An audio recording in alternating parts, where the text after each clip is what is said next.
les bendiga, estamos aquí nuevamente para continuar con estos videos sobre homilética. Hoy vamos a hablar sobre la introducción. Recuerden que un sermón debe de tener 5 puntos.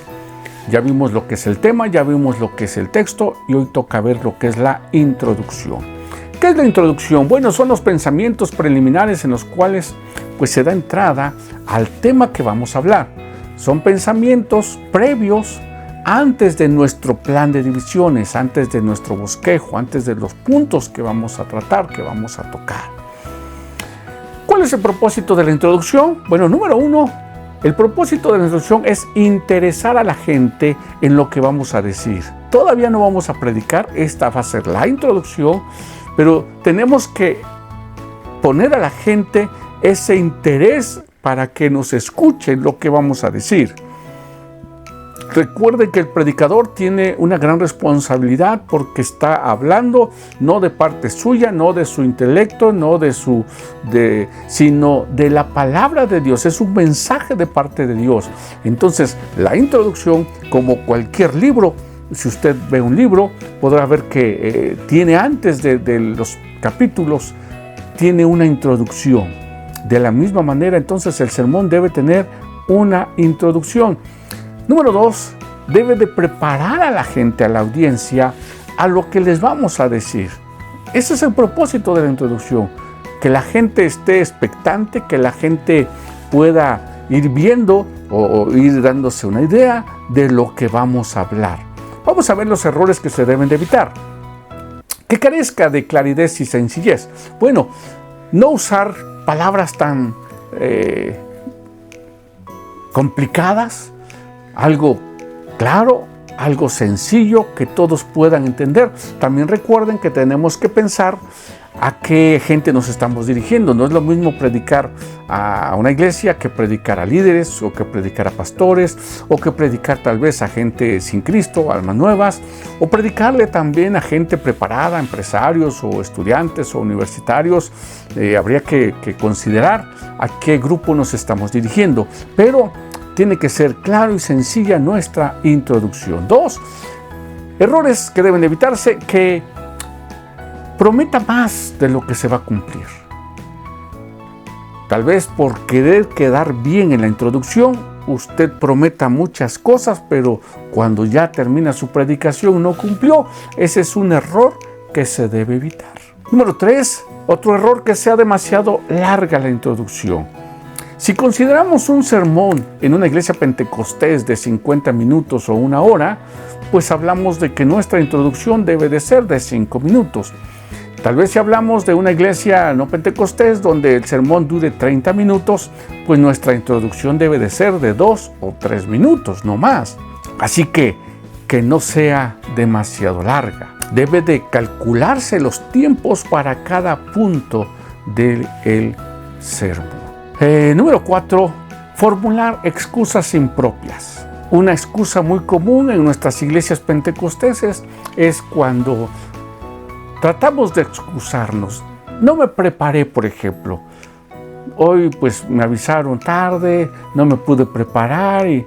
No, si usted dice eso, pues está diciéndole a la gente que va a perder 1 hora de su tiempo. Así que son excusas que no deben de ponerse. Otra común es cuando dicen, hermano, pues yo no sé predicar. Yo sé que todos tal vez al inicio cometemos errores o no sabemos hacerlo, pero no podemos decirle a la gente, pues es que no me preparé, porque entonces en vez de que la gente esté interesada, expectante en lo que vamos a decir, pues la está usted predisponiendo, pero de manera negativa. Les está diciendo que va, pues que no le escuchen, vamos. Entonces no se debe hacer.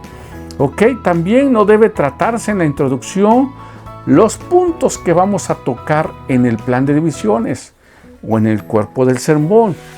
Y eso puede pasarnos muy comúnmente, sobre todo al inicio de nuestra experiencia en la predicación, que pues empezamos a decir lo que vamos a predicar.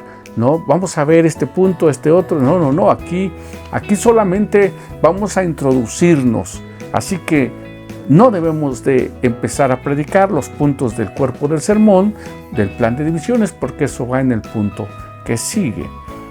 ¿Ok? Ahora, ¿cuándo podemos arreglar la introducción? No exponerla. Al exponerla va primero, pues tal vez una oración, después el tema, después el texto y después la introducción. Pero cuando estamos en una mesa haciendo nuestro bosquejo, ¿cuándo podemos hacer esa introducción? Bueno, es mejor hacerlo hasta el final, cuando usted ya tiene los puntos que va a tratar, tiene todo su bosquejo y entonces ya puede escribir o puede anotar lo que va a decir en la introducción. Repito, aunque en la predicación va al inicio, pero cuando usted está elaborando su bosquejo, puede hacerlo hasta el final. Cuando ya tiene todas las ideas listas, todo ya terminado, ya podrá pensar qué decir en la introducción. Bueno, algunos principios. Aquí tenemos en la Biblia algunos ejemplos, como en Hechos 10, 34 y 35, cuando Pedro estaba predicando en la casa de Cornelio. La introducción de Pedro fue que Dios no hace acepción de personas. De manera que tenemos ahí un ejemplo antes de predicarle de Cristo, antes de hablarle de la salvación. La introducción de él fue que Dios no hace excepción de personas. Otro ejemplo en la Biblia tenemos en Hechos 17, 22 y 23, al apóstol Pablo cuando está predicándole a los atenienses. Él, cuando iba pasando en su ciudad, vio altares a muchos dioses, entre ellos el altar al Dios no conocido. Y antes de entrar a su prédica, lo primero que hace es diciéndoles que ellos eran muy religiosos, que había visto esos altares, pero que había un altar al Dios no conocido, y entonces ahí entra su prédica para decirles que venía a predicarles de ese Dios no conocido. Pero su introducción fue pues todo lo que él vio en esa ciudad. Así que así tenemos dos ejemplos de la introducción. Si vamos a predicar un sermón doctrinal, bueno, podríamos en la introducción hablar de la importancia de esa doctrina. ¿Por qué escogimos? ¿Por qué vamos a predicar de tal doctrina? Entonces la introducción podría ser la importancia de la doctrina. Si vamos a desarrollar un sermón histórico, pues podríamos entonces en la introducción hacer una descripción de ese lugar o de ese personaje o de esas costumbres. Si es un sermón ocasional, pueden ser 15 años, bodas, un servicio fúnebre, entonces podríamos introducir diciendo lo célebre de esa ocasión, de ese evento. Si es un sermón textual, bueno, puede explicarse el sentido del texto.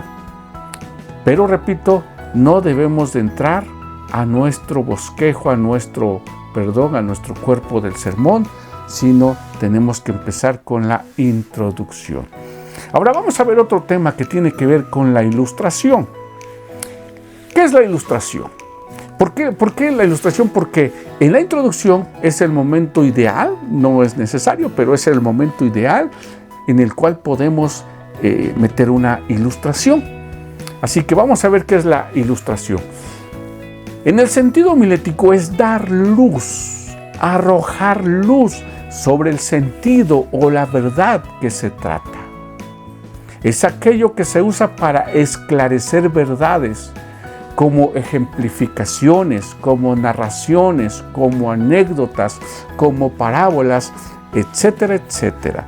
Así que es decir algo, pero de una forma, diríamos tal vez no literal, de una forma figurada o con alguna historia o con algo que vivimos, etcétera. Ahorita vamos a ver las fuentes de la ilustración, pero así que es dar luz. El objetivo de una ilustración es dar luz en algo que queremos decir. Su valor y sus diferentes fines, bueno, sin ella, muchas veces el sermón quedaría oscuro y sin atractivo. Moody, un gran predicador, dijo que un sermón sin ilustración es como un cuarto sin ventanas. Yo no sé cuánto les ha tocado estar en un cuarto que no tiene ventanas, el cuarto está oscuro. Hoy, gracias a la energía eléctrica, que usted puede prender la luz y tiene luz, pero necesitamos la luz, necesitamos ventanas donde entren la luz. Así que eso hace la ilustración. Si usted no dice una ilustración en su predicación, pues sería entonces oscuro, sería como un cuarto sin ventana. Su valor, entonces, número 1 es explicar algo, ilustrar algo, dar luz sobre algo. Algo que podamos decir y que pueda la gente entenderlo mejor que si decimos las palabras literalmente o tal cual es explicar algo.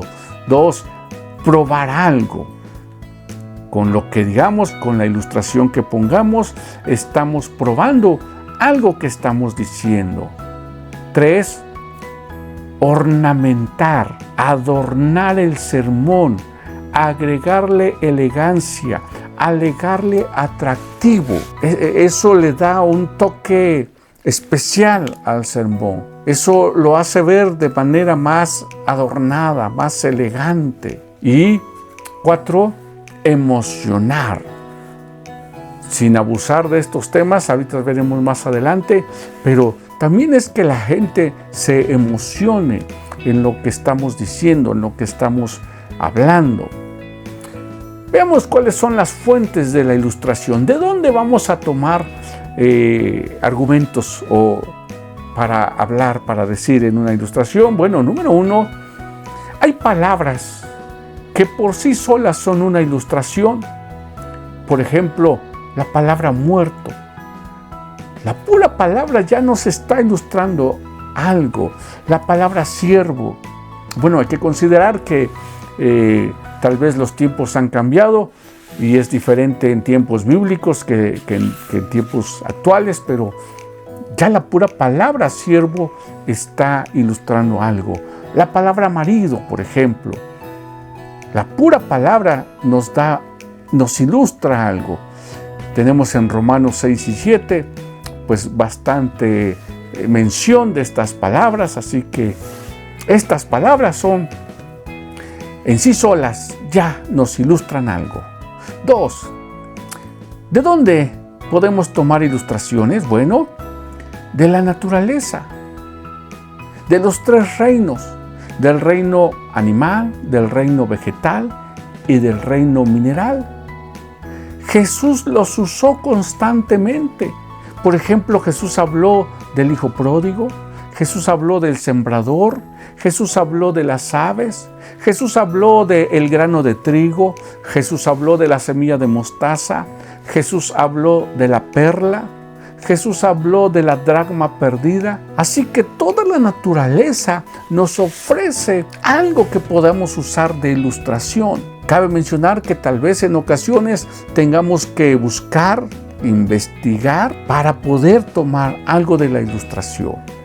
Yo no sé cuántos han escuchado el mensaje del águila cuando se renueva. Es una historia o un proceso fascinante que podemos utilizar para ilustrar algo.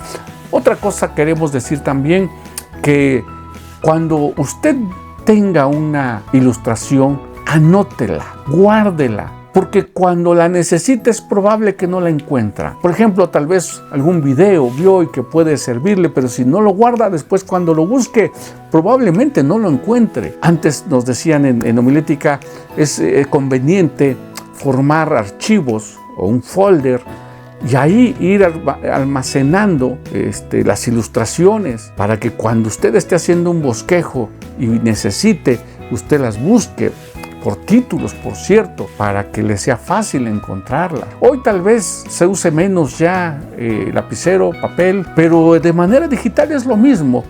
Guardar, archivar alguna historia, algún dato que le puede servir para una predicación, guárdela, archívela para que cuando la necesite, cuando esté haciendo un bosquejo, usted la pueda utilizar. Así que los 3 reinos nos pueden servir. Jesús los usó constantemente. Número 3, de la experiencia, tanto la propia como la ajena. Nosotros vivimos muchas cosas, o vemos a gente, o nos platica la gente muchas cosas que pueden ayudarnos, pueden servirnos como ilustración. De lo mismo, tal vez si es propia no necesita anotarlas, pero si es ajena, si la escucha de alguien, entonces pues usted anótela para poder usarla. Número 4, de la historia. La historia tiene pues un manantial de ilustraciones. Por ejemplo, una de las que he usado mucho en México, en Sonora, hay un pueblo que se llama Nacozari, y muchos tal vez sin conocer ni la historia ni el pueblo, hemos escuchado del héroe de Nacozari. Sobre todo en la mayoría de ciudades, al menos en nuestra región, las calles que están alrededor de las vías del tren o de la estación del tren, aunque no exista el tren, pero le han puesto ese nombre, héroe de Nacozari. Resulta que en Nacozari, Sonora, estaba un tren cargado de dinamita y empezó a incendiarse, de manera que el maquinista, al ver el peligro, porque si explotaba el tren, mataría a toda la gente del pueblo. Así que se subió al tren, lo encendió y sacó el tren del pueblo. Obviamente el tren explotó, pero solo murió el maquinista, dio su vida por salvar la vida de todo un pueblo. Y en homenaje, se desconoce su nombre, no se sabe su nombre, así que solo se menciona como el héroe de Nacozari. Y esta ilustración nos puede servir para hablar de Jesús, que murió, pero no para salvar solamente una ciudad, a un pueblo, sino murió para salvar a todo el mundo. También podemos tener ilustraciones de las ciencias o de las artes. Solo que aquí necesitamos, me refiero a que tal vez la gran mayoría de nosotros no tenemos un conocimiento profundo en este tema de ciencias, de artes, y habrá que investigar, habrá que estudiar. O repito, cuando usted escuche, por ejemplo, hay un argentino, Danam, creo que se apellida, y donde él tiene constantemente en sus programas de radio un enfrentamiento con personas que apoyan pues toda la ideología moderna. Y entonces él con elementos, por ejemplo, le preguntan, a ver, dame un científico que sea religioso. Todos eran ateos, escépticos. Y él empieza a hacer la lista, o a ver, tú dime cuáles. Y todos los que mencionen, él les argumenta con pruebas, pues de que fueron profundamente religiosos o creyentes en Dios. Entonces, lo hace de manera increíble, tal vez lo mejor que hay en el mundo, lo digo con todo respeto, pero son elementos que nos pueden ayudar o servir en un momento necesitado. Otro hombre que me ha llamado la atención, desconozco su nombre, pero he visto algunos videos donde él entrevista a jóvenes en las universidades de Estados Unidos y la gran mayoría de ellos se dicen ateos. Y en unos minutos, al terminar la entrevista, les vuelve a hacer la pregunta, ¿sigues considerándote ateo? Y dicen, creo que tengo que replantear mis pensamientos. Porque uno de ellos, por ejemplo, les dice, oye, ¿sabes el principio de causalidad? O sea, porque ellos creen que Dios no existe, que Dios no hizo las cosas. Entonces él les dice, ¿conoces el principio de causalidad? Y con lo que está frente a ellos, les explica, mira, ¿ves esa pintura? El principio de causalidad dice que debió haber existido un pintor, y ese pintor hizo esa pintura. Hubo alguien que lo hizo. ¿Ves ese edificio? El principio de causalidad nos dice que hubo un constructor que hizo ese edificio. Así que en base a este principio, pues si hay un universo, debe haber un creador. Y entonces ya la gente empieza a pensar, otro que él usa mucho, sobre los 10 mandamientos. ¿Tú crees que has pecado? No, yo creo que soy bueno, etcétera, ok.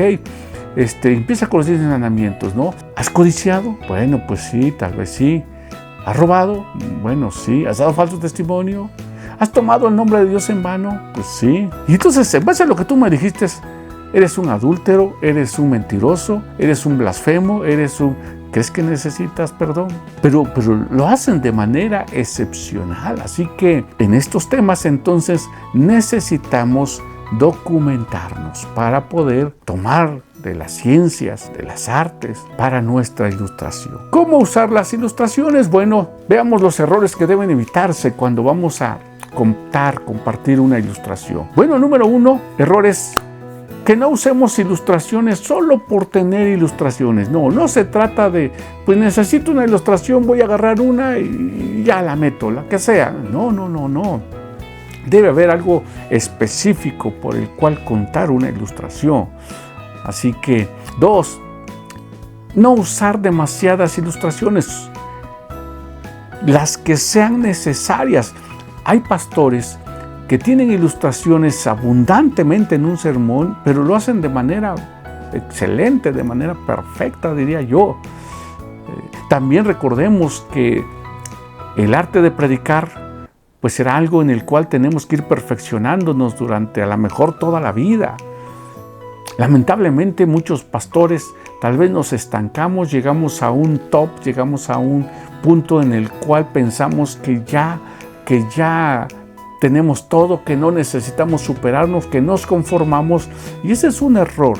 Debemos estar cada día más superándonos, cada día más estudiando, cada día más conociendo. No es fácil, eso sí, el estudio requiere tiempo, dinero y esfuerzo, así que necesitamos estar superándonos, pero así que pues las que sean necesarias, hasta una en cada punto o 2 en cada punto, podemos usarla. También debemos evitar que sean demasiado largas, que no sea tan larga una ilustración. 4, recargar las ilustraciones con detalles inoficiosos, contar cosas que no interesan, aunque también hay que decir que he escuchado a algunos predicadores que cuentan una historia con algunos detalles que lo hace de manera interesante, fascinante, elegante. Así que, pero que no solamente contamos cosas por contar, decir detalles que no tienen, pues, no tienen caso, ¿no? 5, referirse a casos que el auditorio no conoce como si los conociera. Tal vez en una iglesia local la mayoría conozca lo que usted va a decir, pero a lo mejor hay alguna visita o 2 o 3 que no saben la historia, y usted da por hecho que todos lo saben. Es un error que debe evitarse. Y más si usted no está en una iglesia local, o sea, si usted está de visita, pues la gran mayoría va a desconocer tal vez lo que usted esté diciendo. Entonces es necesario contar la historia para que pues todos sepan lo que usted está diciendo. Y número 6, usar con carácter de verdaderas cosas falsas, como usar experiencias de otros predicadores como si fueran propias. Este es un error común, a veces tal vez por falta de conocimiento, tal vez por querer quedar bien. Usted escuchó la historia de alguien que pasó algo y usted lo cuenta como si fuera suya, pero no hay necesidad. No hay necesidad de que usted esté tomando cosas no suyas como si fueran suyas. Es más, estrictamente hablando, sería plagiar. Incluso los mensajes, si usted no preparó el mensaje, no hay problema de que usted diga: este mensaje lo escuché de fulano. Lo ideal es darle crédito al autor. Entonces, de tal pastor, de tal predicador. Pero bueno, entonces, hablar de cosas que no fueron suyas como si fueran suyas es un error. Algunos principios con relación a este tema de la ilustración. Bueno, número 1, al presentar la ilustración, procure hacer resaltar aquellos detalles que en ella han de usarse para sacar lecciones de provecho. Si usted cuenta una ilustración, una historia, una anécdota, hay detalles que son necesarios resaltar, digamos, poner en negritas, poner más atención. Entonces tendrá que poner énfasis en algunas cosas porque se van a usar para el provecho del mensaje. 2, cuando el tema vaya enriquecido con varias ilustraciones, bueno, trátese de distribuir hábilmente en todo el discurso, irlas poniendo durante su mensaje, las diferentes ilustraciones, distribuirlas correctamente. 3, también pueden usarse personajes de la Biblia. Creo que lo hacemos, pero Abraham, José, Pedro, etcétera, etcétera. Muchos hombres de Dios en la Biblia nos pueden servir como ilustración. 4. Cosas objetivas. Por ejemplo, un gusano convirtiéndose en mariposa.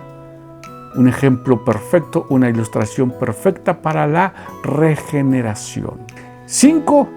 Debe conocerla usted muy bien, debe familiarizarse con ella, debe entenderla bien, debe saber contarla. También debe de abreviarla o alargarla continuo y con precisión.